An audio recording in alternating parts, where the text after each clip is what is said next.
What's going on, my e-bike friends? Thank you for joining me on that quick live stream.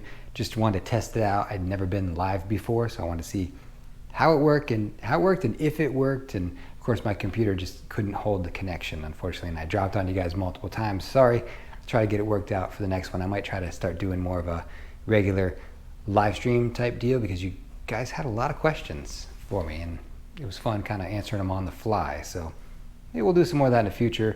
I'll try to make it so I can stay connected though. But there was one thing that multiple people asked me, so I thought I would show you really quick. You wanted to know what settings I had on the wired bike, I guess, so you can get it to top speed. So I'll show you those really quick.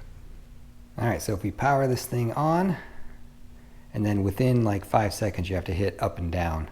That's how you get into the settings.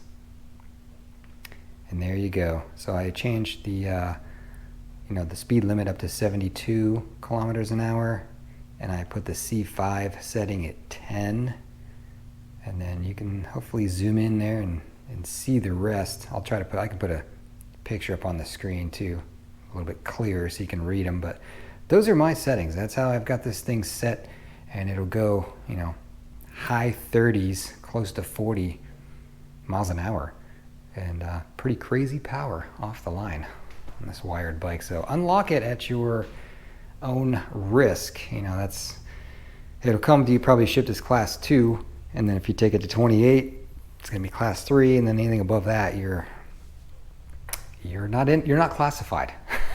you're declassified. You're unclassified. I don't know what you're outside the bounds of the law.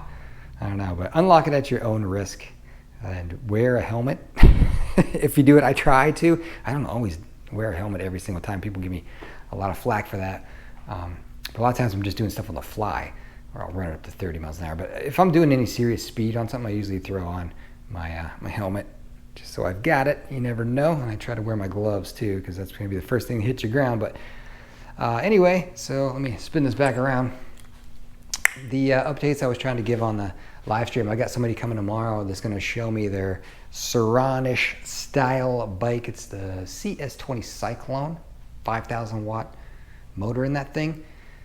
Should be pretty cool. We're going to test that out, maybe match it up against the Citizen bike. It might be the first ever loss for the Citizen bike. We'll see. And I've got updates coming on the Citizen bike, new tires, new tubes in there. Well, smaller tires, smaller tubes, taking the foam out, trying to lighten it up, maybe help it, and then also give it a little more traction with the tires I bought.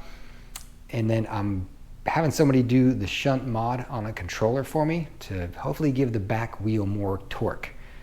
And Citizen 4.0 should be, I guess, in the works. And that's probably about the extent I can take that bike. I think if I wanted to go with an all-wheel drive build out in the future, the wired might be one to do that with, because you got so much power on the back wheel.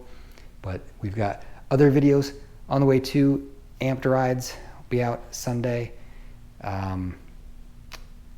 Fabulous Havoc X2, working on that, working on the settings, trying to get the settings right on that so I can get full speed out of it.